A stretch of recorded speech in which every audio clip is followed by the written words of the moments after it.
आज हम फिर हाजिर हो गए हैं आपके सामने मेरे इस चैनल में, जिसका नाम है रिलेटिव क्लासेस, और एक नया टॉपिक जो कि इससे काफ़ी महत्वपूर्ण टॉपिक भी माना गया है। इससे काफ़ी क्वेश्चन भी आते हैं सीटेट में और काफ़ी अदर स्टेट टेट में। ठीक है, तो आज का क्या टॉपिक है, टॉपिक देख लेते हैं। टॉपिक है बाल विकास की अवस्था। तो ये टॉपिक मेरा क्लास 6 क्लास होने वाला है। ठीक है, तो देखते हैं पहले बाल विकास की अवस्था। तो हम लोगों ने पहले जान लेते हैं कि हम लोगों ने पहले क्या पढ़ा था। इससे पहले क्लास में हम लोगों ने देखा था कि बाल विकास के सिद्धांत, कुछ 9 सिद्धांत थे जो कि हम लोगों ने आगे पढ़े थे। ठीक है, तो आज हम लोग देखने वाले हैं बाल विकास की अवस्थाएं। ठीक है, इसकी क्या क्या अवस्थाएं होती है, जिसको हम लोग स्टेज ऑफ चाइल्ड डेवलपमेंट कहते हैं, इंग्लिश। ठीक है, तो देखते हैं पहला टॉपिक क्या है। पहला टॉपिक हम लोग देख रहे हैं, पहला क्या है, प्रसव पूर्व अवस्था, जिसको क्या बोला गया है, प्रीनेटल स्टेज। प्रसव पूर्व मतलब प्रीनेटल स्टेज। ये 9 महीने या 280 दिन का मतलब ये उस टाइम का अवस्था है जब बच्चे माँ के अंदर रहते हैं। जब 280 दिन हो जाता है या फिर 9 महीने हो जाता है तो 280 दिन, उस स्टेज को बोलते हैं प्रीनेटल स्टेज।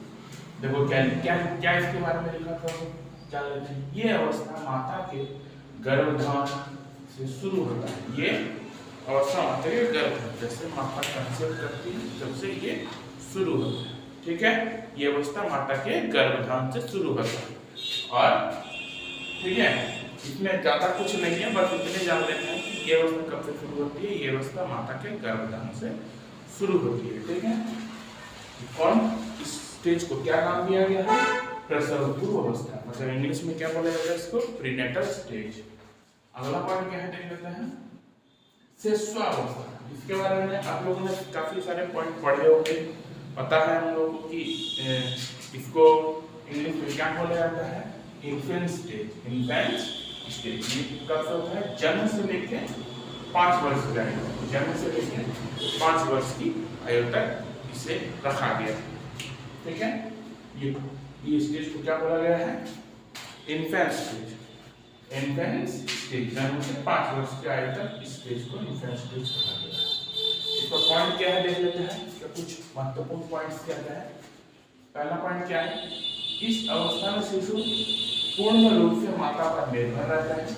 इस अवस्था में क्या होता है, जो भी बच्चा जो भी जन्म लेता है वो पूरी तरह माता पर ही निर्भर रहता है, अपने माता पर ही निर्भर रहता है, माता जैसा कहता है। ठीक है, उसका व्यवहार मूल प्रवृत्ति पर होता है, मतलब जैसा उसका व्यवहार मूल प्रवृत्तियों पर होता है।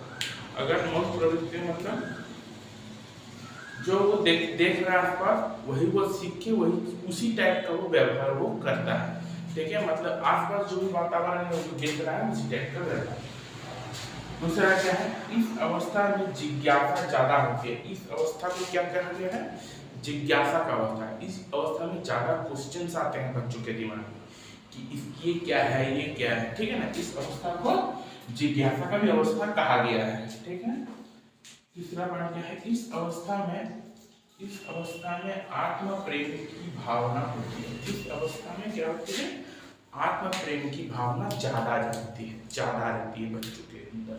इस अवस्था में आत्म प्रेम की अवस्था ज्यादा होती है। तो ऐसा क्वेश्चन भी आ सकता है कि आत्म प्रेम की भावना ज्यादा कौन स्टेज में, मतलब किस अवस्था में रखा गया है, किस अवस्था को कहा जाता है, शिशुअवस्था को। किस अवस्था को, शिशुअवस्था।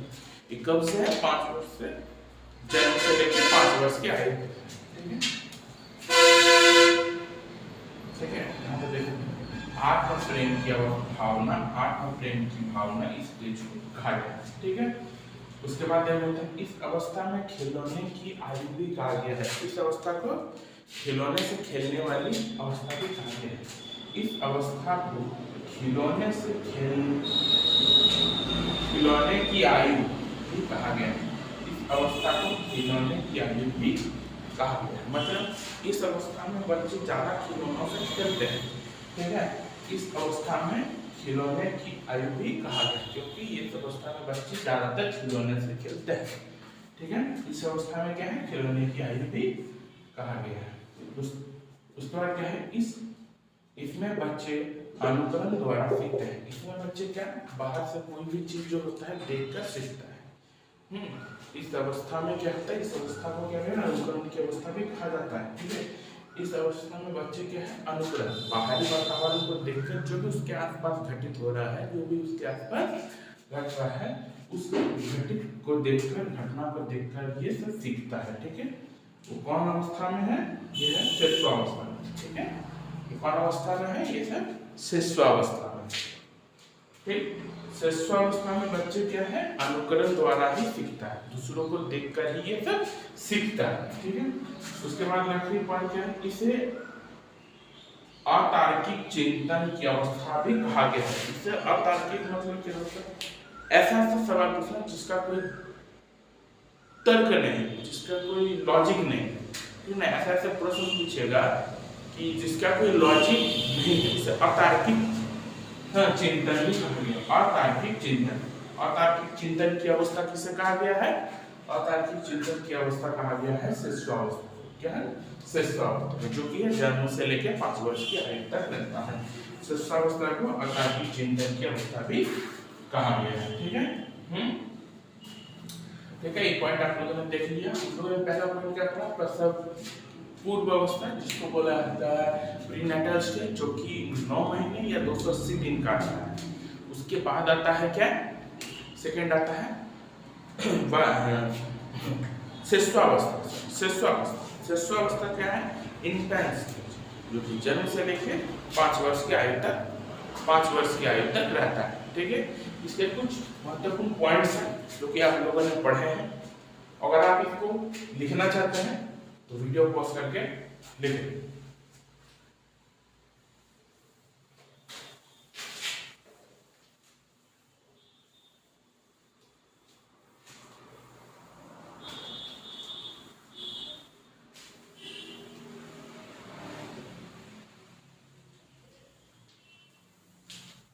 अब देखते हैं आगे का 2 पॉइंट है, क्या है, 2 पॉइंट पढ़े, क्या पढ़े, प्रसव पूर्व अवस्था आएगा, और एक पॉइंट क्या पढ़े हम लोगों ने, और एक पॉइंट पढ़ा कि शिशुअवस्था। तीसरा पॉइंट क्या है, तीसरा पॉइंट है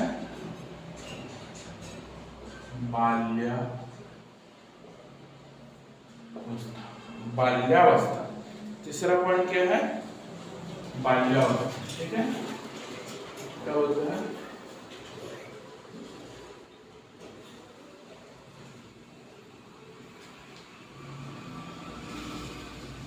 चाइल्डहुड स्टेज।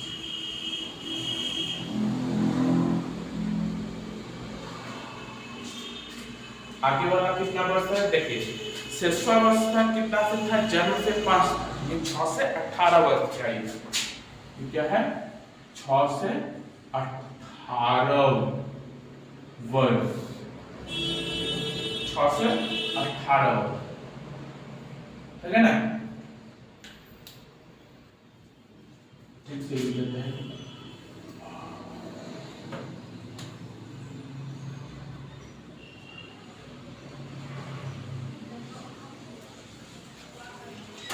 से 18 वर्ष की आयु को 18 6 से 12 वर्ष, 6 से 12 वर्ष की आयु तक की जितनी भी है वो इस अवस्था में आता है। ठीक है,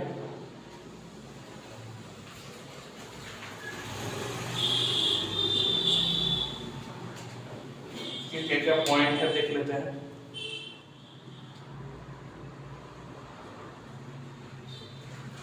पहला पॉइंट है, इसे तार्किक चिंतन,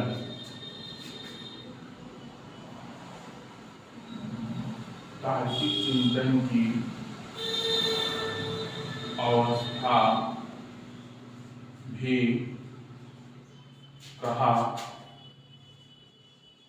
गया, इसे तार्किक चिंतन की अवस्था भी कहा गया है। फिर क्या कहा गया है? इसे तार्किक चिंतन की अवस्था भी कहा गया है। दूसरा है इसे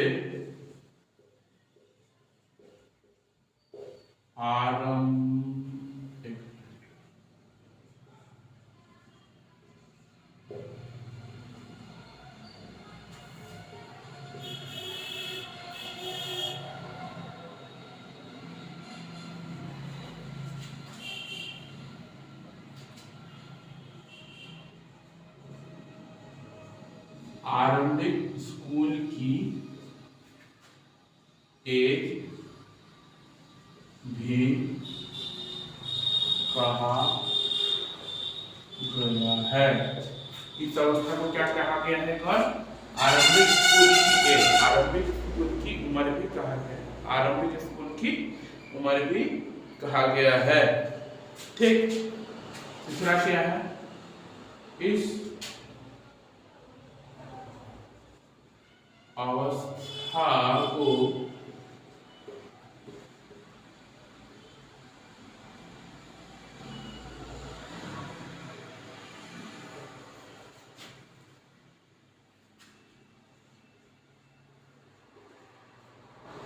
गंदी अवस्था भी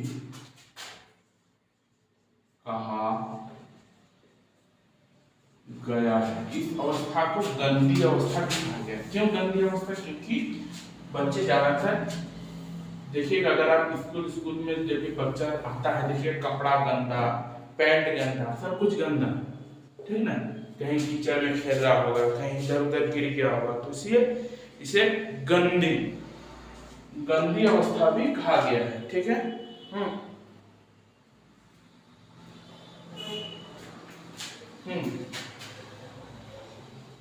इसे स्फूर्ति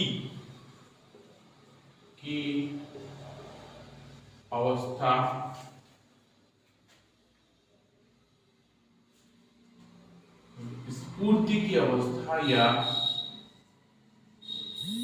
स्मार्ट एज कहा गया है। इसे स्फूर्ति की अवस्था या फिर स्मार्ट एज भी कहा गया। मतलब इसमें बच्चे काफी स्फूर्ति मतलब काफी तेज रहता है, ठीक ना? जो भी अवस्था में बच्चे को सिखाइएगा वो अच्छे से ग्रहण कर लेता है। ठीक है, तो अच्छे से ग्रहण कर लेता है।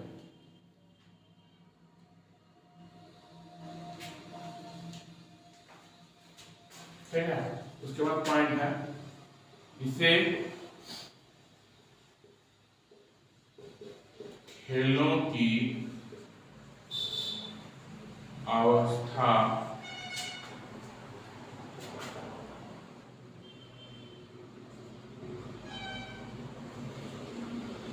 गेम एज भी कहा गया है। इसे खेलों की अवस्था या गेम एज भी कहा गया है। इसमें इस अवस्था में बच्चे ज्यादातर खेलते ही रहते हैं। ठीक ना? दिन भर आप देखिएगा, अगर छोड़िएगा तो खेलता ही रहेगा।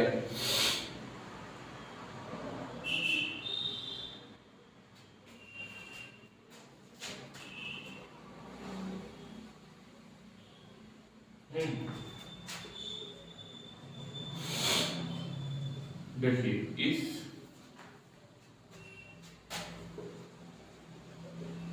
अवस्था में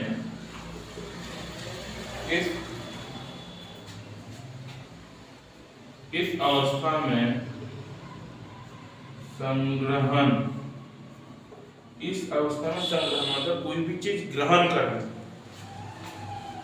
की प्रवृत्ति, ठीक है, संग्रहण की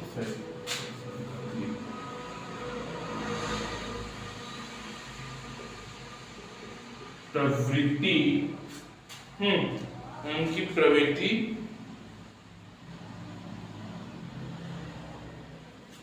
अधिक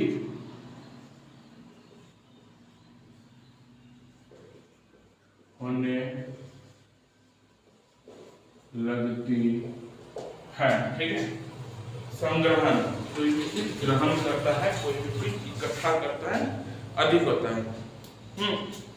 इस अवस्था को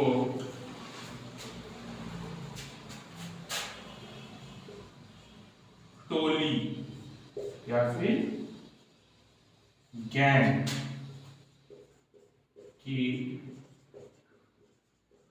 अवस्था भी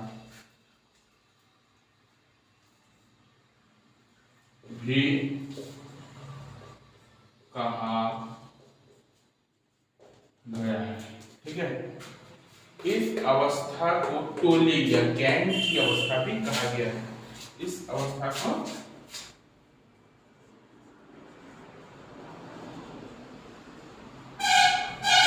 टोली या गैंग की अवस्था भी कहा गया है। इस अवस्था को क्या कहा गया? टोली या गैंग की अवस्था भी कहा गया है। इस अवस्था को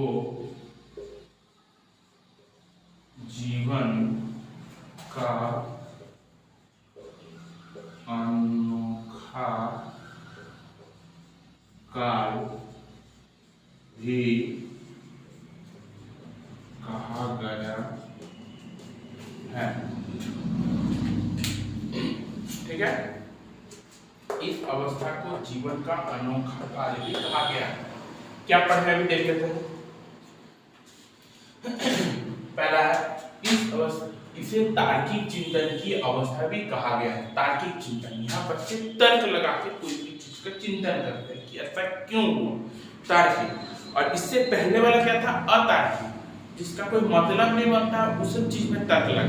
ठीक है ना। बाल्यावस्था में देख लेते हैं। बाल्यावस्था में क्या है? चाइल्ड स्टेट 6 से 12, तो इसमें तार्किक चिंतन की अवस्था अधिक, इसलिए तार्किक चिंतन की अवस्था भी इसे कहा गया है। ठीक है, दूसरा पॉइंट है इसे आरंभिक स्कूल की एज भी कहा गया है। आरंभिक स्कूल मतलब इस अवस्था में, इस उम्र में बच्चे स्कूल जाना शुरू करते हैं। इस उम्र में बच्चे क्या करते हैं? इस उम्र में बच्चे स्कूल जाना शुरू करते हैं। ठीक है, इसलिए इसे स्कूल जाने की अवस्था मतलब आरंभिक स्कूल एज भी कहा गया है, इसलिए इसको आरंभिक स्कूल एज भी कहा गया है। ठीक है, उसके बाद देख लेते हैं तीसरा पॉइंट, इस अवस्था को गंदी अवस्था भी कहा गया। क्या कहा गया? गंदी अवस्था। गंदी अवस्था में मतलब इसमें देखिएगा बच्चे ज्यादातर गंदा, मतलब कहीं पर भी जाएगा खेलने, पूरा अपने आप को गंदा, कहीं गिर गया है ऐसा लगता, बालू उलू पूरा हाथ में भारी, इधर उधर। ठीक है ना, एक तरह का एग्जाम्पल है कि कहीं भी जा रहा होगा तो कीचड़ में जाएगा, कीचड़ में कूद जाएगा, ऊपर से ही करेगा, मिट्टी में खेलेगा, मतलब पूरी तरह से गंदा है, गंदा। ठीक है, गंदी अवस्था भी कहा गया है। दूसरा देखिए, उसके बाद इससे स्फूर्ति की अवस्था या स्मार्ट है। इससे स्फूर्ति, तो बच्चे इसके में काफी तेज रहता है, काफी कुछ सीख जाता है जल्दी। ठीक है, स्फूर्ति की अवस्था, तेज बच्चा। और स्मार्ट एज भी क्या कहा गया है? स्मार्ट एज या फिर स्फूर्ति की अवस्था। ठीक है, अगला है इससे खिलौनों की अवस्था, खेलों की अवस्था, गेम एज भी कहा है। इसे खेलों की अवस्था, इस एज में बच्चे ज्यादातर खेलना ही पसंद करता है, बाहर जाके कहीं पर घूम के खेलना ही पसंद करता है, इसलिए इसे क्या कहा गया है? खेलों की अवस्था या फिर गेम एज भी कहा गया है। तो ऐसा पूछ सकता है कि गेम एज किसे कहा गया है? चाइल्डहुड स्टेज, मतलब बाल्यावस्था को गेम एज कहा गया है, जो कि 6 से 12 वर्ष की उम्र तक रहता है। गेम एज किसे कहा गया है? बाल्यावस्था, चाइल्डहुड स्टेज। अगला पॉइंट क्या है? इस अवस्था में संग्रहण की प्रवृत्ति अधिक होती है। इस अवस्था में संग्रहण मतलब कोई भी चीज इकट्ठा करके रखने में इस अवस्था में ज्यादा मजा आता है। इस अवस्था के बच्चे को ज्यादातर क्या अच्छा लगता है? कोई भी चीज को इकट्ठा करके रखना। ठीक है, संग्रहण मतलब इकट्ठा, संग्रहण मतलब इकट्ठा, कोई भी चीज को इकट्ठा करके रखने में उससे इस अवस्था में बच्चों को काफी अच्छा लगता है। अगला पॉइंट, इस अवस्था को टोलिंग या गैंग की अवस्था भी कहा गया है। इस अवस्था को टोलिंग या गैंग की अवस्था भी कहा गया है। इस अवस्था को टोली या गैंग की अवस्था भी कहा गया है ना। टोली या गैंग मतलब इस अवस्था में ज्यादातर देखिएगा बच्चे ग्रुप में घूमते हैं, है ना, गैंग में रहते हैं। इसीलिए इस अवस्था को गैंग की अवस्था भी कहा गया है। लास्ट है क्या है, इस अवस्था को जीवन का अनोखा काल कहा गया है। इस अवस्था को जीवन का अनोखा काल कहा गया है। ठीक है, इस अवस्था को जीवन का अनोखा काल भी कहा जाता है। ठीक है, ये पॉइंट देख लीजिए। अब लास्ट पॉइंट बचता है जो कि किशोरावस्था, जो कि है 12 से लेके 18 तक। जो अगर आपने लिख दिए होंगे तो इसको हम मिटा रहे हैं।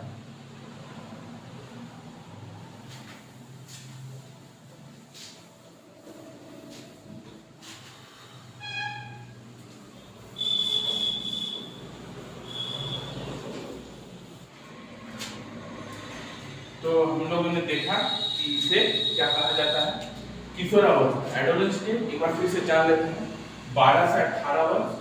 इसे जीवन के सबसे कठिन काल भी कहा गया है। इसे जीवन का सबसे कठिन काल भी कहा गया है। ठीक है। दूसरा क्या है, इसे संघर्ष, तनाव, आंधी, तूफान, उलझनों का काल भी कहा गया है। संघर्ष, तनाव, आंधी, तूफान या उलझनों का काल भी इसे कहा गया है। संघर्ष, तनाव, आंधी, तूफान या उलझनों का काल भी इसे कहा गया है। ठीक है। इसे विषम लिंगी की अवस्था भी कहा गया है। इसे विषम लिंगी मतलब क्या है, स्त्रीलिंग और पुरुष लिंग दोनों में अट्रैक्शन है, विषम लिंगी। ठीक है, दोनों में जुड़ाव, हाँ, इस अवस्था को कहा गया है विषम लिंगी। उसके बाद क्या है, इस अवस्था को गोल्डन स्टेट, क्या कहा गया है, गोल्डन स्टेट। इस अवस्था को गोल्डन स्टेट भी कहा गया है। ठीक है, गोल्डन स्टेट मतलब स्वर्ण काल भी कहा गया है। उसके बाद क्या है, इस अवस्था में वीर पूजन की भावना अधिक होती है। वीर पूजन मतलब जो इस अवस्था में बच्चों जिसको हीरो मानता है ना, उसी को ज्यादा पूजता है। ठीक है ना, तो वीर पूजन की भावना अधिक रहती है। ठीक है, इस अवस्था में वीर पूजन। लास्ट पॉइंट है, इस अवस्था में अमूर्त चिंतन की अवस्था अधिक रहती है। इस अवस्था में अमूर्त चिंतन की भावना अधिक रहती है। ठीक है, तो अमूर्त चिंतन की भावना अधिक रहती है। तो ये हम लोगों ने देख लिया कि बाल विकास की अवस्था है। ठीक है, जो आपने किशोरावस्था तक देखा। ऐसे वृद्धावस्था भी होता है, लेकिन उससे सीटेट में काफी कम क्वेश्चन देखने को मिलेगा। इसलिए आप लोग यही 4 स्टेज पढ़ लीजिए। यही 4 स्टेज से आपको सीटेट में काफी सारे क्वेश्चन देखने को मिल जाएंगे और अदर टेट में भी। ठीक है, तो आपको अगर ये वीडियो अच्छा लगा हो तो लाइक, सब्सक्राइब और शेयर करना न भूलें।